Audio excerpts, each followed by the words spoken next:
It might rain today, so you had better bring an umbrella. In this video, I'm going to teach you how to use the very common sentence structure using had better. Understanding this modal verb and being able to use it in correct sentence structure and correct context is going to make you sound very advanced and very natural in English.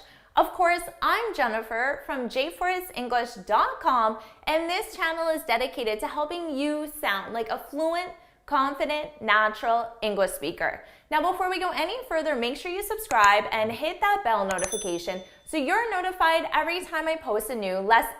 Now, let's dive into this video.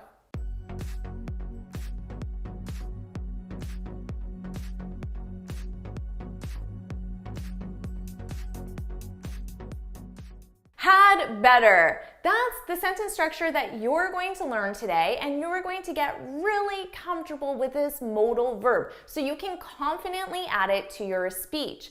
Now, this lesson is coming as a student request from Adita, and I'm very happy that the student requested the video because it's a very useful one. Now, let's go back to the example sentence I shared at the very beginning of this video. I said, you'd better bring an umbrella. You'd better bring an umbrella. So let's first take a look at the sentence structure. In order to form a sentence using had better, you need to pay attention to correct sentence structure. And with this modal verb, first we need a subject, and then had. It's always had. The verb tense does not change, okay? Always had, then you need better, and following that, you need a base verb. Always a base verb. A base verb is simply the infinitive structure without to. So take a look at the sentence structure and make sure you memorize it. Because in order to use this modal verb correctly, it needs to be in the correct sentence structure. Now, looking at the sentence structure, I want you to listen to that sentence again. And I want you to think about what I'm doing to take this sentence structure and use it naturally, okay? Listen to my example sentence again.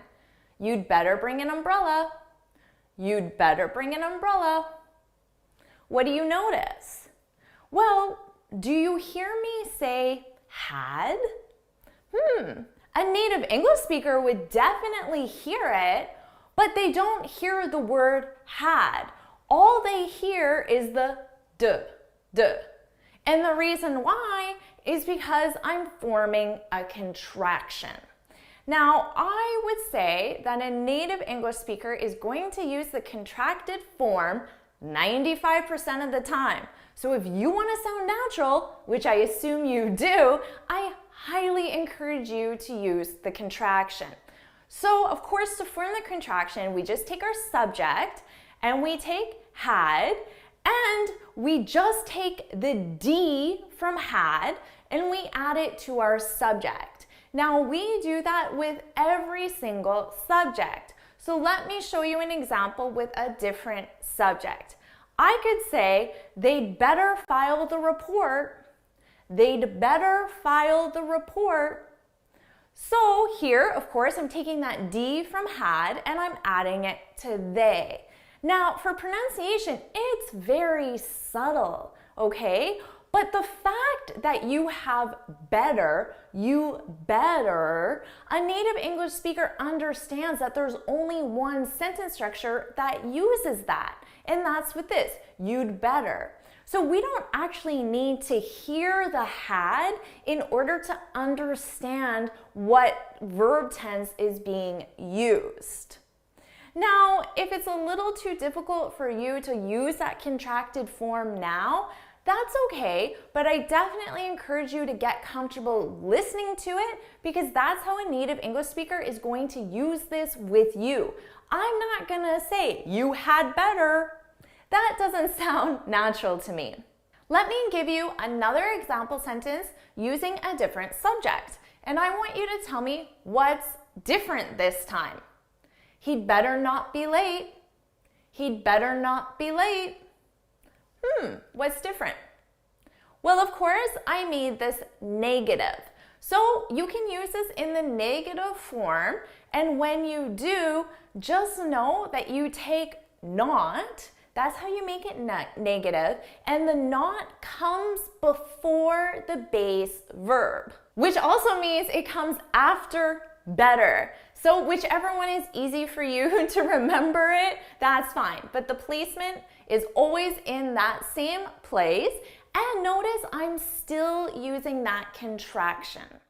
All right, so now you know correct sentence structure, you know how to form contractions, and you know how to use it in the negative. Now you're probably wondering, but Jennifer, what does this mean? Well, maybe you've already understood some of the meaning just based on context. But if not, let me be very clear about what this means. Now let's go back to what I said at the very beginning of this video, but listen to the additional information which gives you context. I said it might rain. It might rain. I look outside, I see some dark clouds, it might rain. You'd better bring an umbrella. You'd better bring an umbrella. Now, you can think of this simply as you should bring an umbrella. You'd better bring an umbrella. You should bring an umbrella. They have the same meaning. Now, you can also think of this as it would be a good idea to. It would be a good idea to bring an umbrella. You'd better bring an umbrella. It'd be a good idea. Why? Because it might rain. So basically, when you're making a recommendation of the action you want the person to take, or in the negative, the action you don't want them to take, you can use this modal verb. Subject, had, better, base verb. So it's a very simple meaning. I think you'll have no problem with that meaning. I just really want you to pay attention to that sentence structure, making sure you're forming the sentences correctly. And then once you master that, you can move on to adding the contractions to sound really natural. So now that you know how to form the sentence, form contractions, use it in the negative, and you know what it means, now it's your time to practice. So let me give you a scenario. Let's imagine that tomorrow you have a very important meeting. And that meeting is at 9:00 a.m. So you can decide why that meeting is important. Maybe you're meeting a new client for the first time. Maybe you're discussing the future of your career with your boss. Maybe you're meeting the CEO for the first time. Maybe you're giving a presentation. Whatever you decide is fine. So you have this important meeting tomorrow at 9 a.m.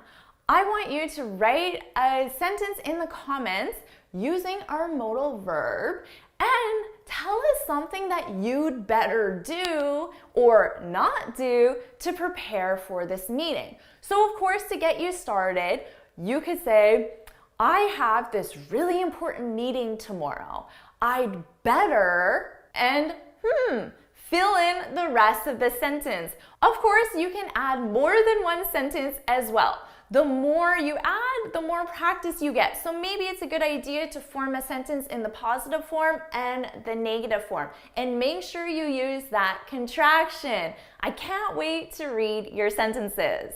If you found this video helpful, please hit the like button, share it with your friends, and of course, subscribe.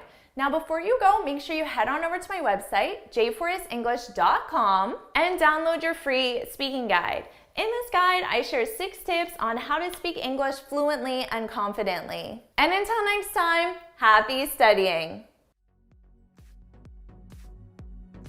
All right, awesome job adding this modal verb to your vocabulary. You are sounding very advanced right now. Now, before you go, make sure you subscribe, and I can't wait to see you next time. Bye!